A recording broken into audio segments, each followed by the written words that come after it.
Whispers in the walls. The haunting of Ravenwood Manor. The carriage rumbled down the narrow, winding road, thick fog curling around its wheels like ghostly tendrils.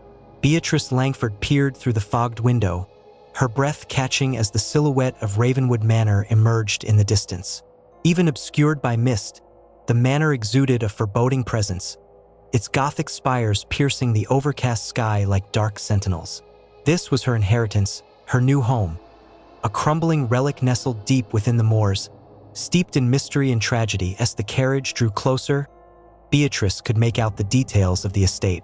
The windows were tall and narrow, giving the appearance of eyes watching her approach, their glass panes reflecting the dying light of the setting sun.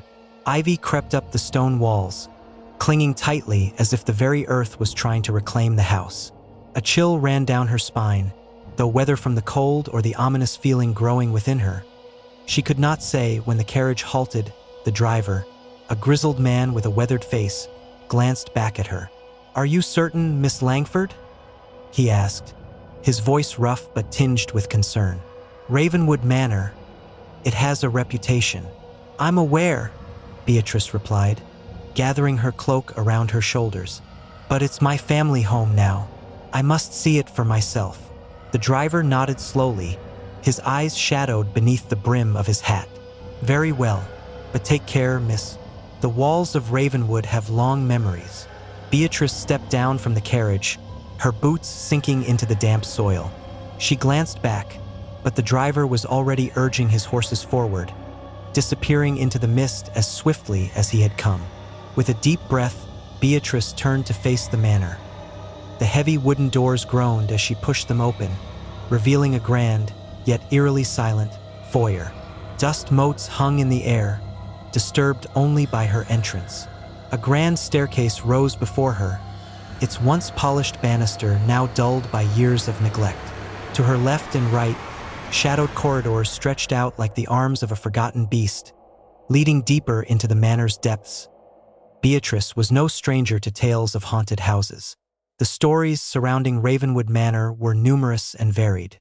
Some claimed that the original owners had dabbled in the occult, while others spoke of strange disappearances and unexplained deaths. But Beatrice, ever the skeptic, had dismissed such tales as mere folklore. Yet, as she stood in the heart of the manor, she couldn't deny the weight of the atmosphere pressing down upon her. It was as though the very air was thick with secrets, waiting to be uncovered. She ascended the staircase, her footsteps echoing through the empty halls. The house was vast, its many rooms long abandoned and forgotten. Each door she passed seemed to whisper as she walked by, the creaking of the floorboards beneath her feet like the groans of something ancient and unseen. Finally, she reached the master bedroom, a grand chamber with tall windows overlooking the moors. The bed, draped in decaying velvet curtains, stood like a tomb in the center of the room. Beatrice approached it, her fingers brushing against the dust-laden fabric. As she did, a sudden gust of wind rattled the windows, and the door behind her slammed shut with a deafening bang. Beatrice whirled around, her heart pounding in her chest. "Who's there?" she called out, her voice trembling slightly. There was no answer, only the sound of the wind howling outside. Taking a deep breath to steady herself, Beatrice moved to the windows and pulled them shut. The room fell silent once more, but the feeling of being watched persisted. She glanced around the room, her eyes falling on an ornate mirror hanging on the far wall. The glass was tarnished, its surface marred with age, but she could still make out her reflection as she stared. Something moved behind her. A shadow, fleeting and indistinct, passed across the room. Beatrice spun around, her pulse quickening, but there was no one there. The room was as empty as it had been moments before, but she had seen it. Something or someone had been standing behind her. Beatrice's rational mind warred with the rising fear in her chest. Perhaps it was just her imagination, or the play of light through the windows. She had been traveling for days, and exhaustion could be clouding her judgment. She decided to retire for the night. The journey had been long, and rest would help clear her mind. She found the small servants' quarters down the hall, a modest room with a single bed and a wooden dresser. As she lay beneath the thin, moth-eaten blankets, Her eyes drifted shut, but sleep did not come easily. It was the whispers that kept her awake, faint at first, barely discernible from the wind, but as the night wore on, they grew louder.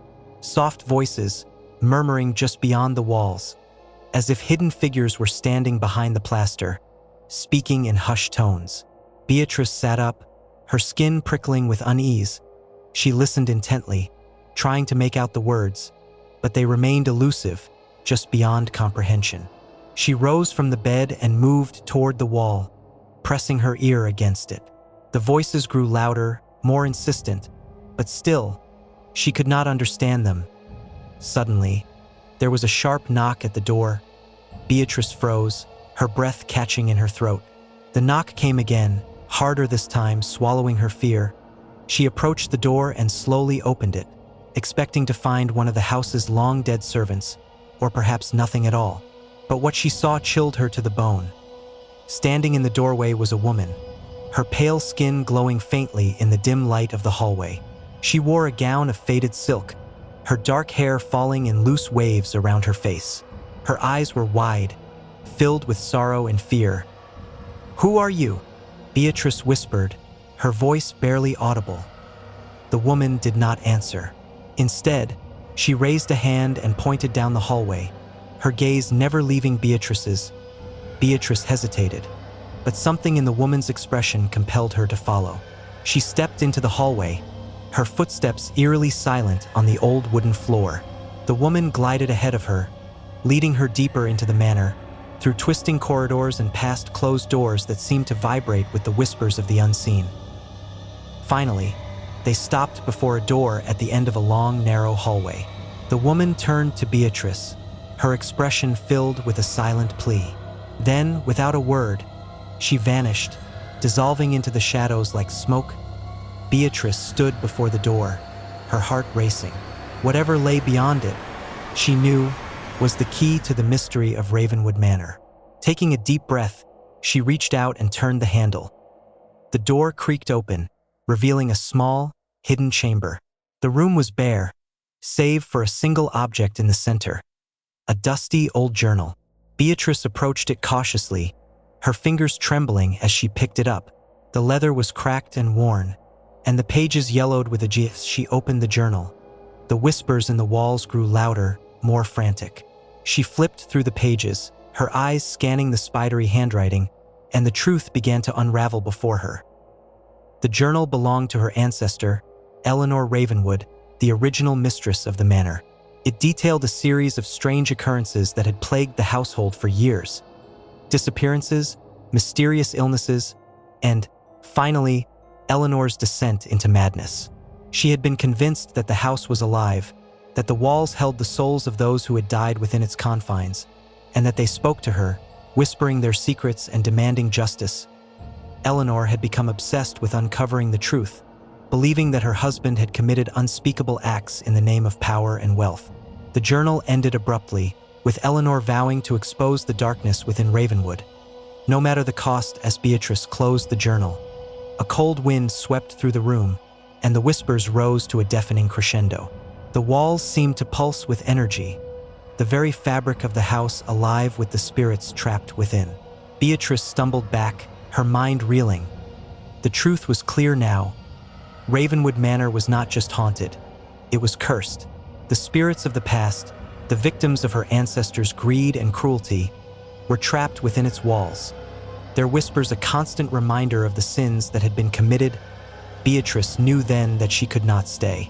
The house would never be at peace, not while the secrets of the past remained buried.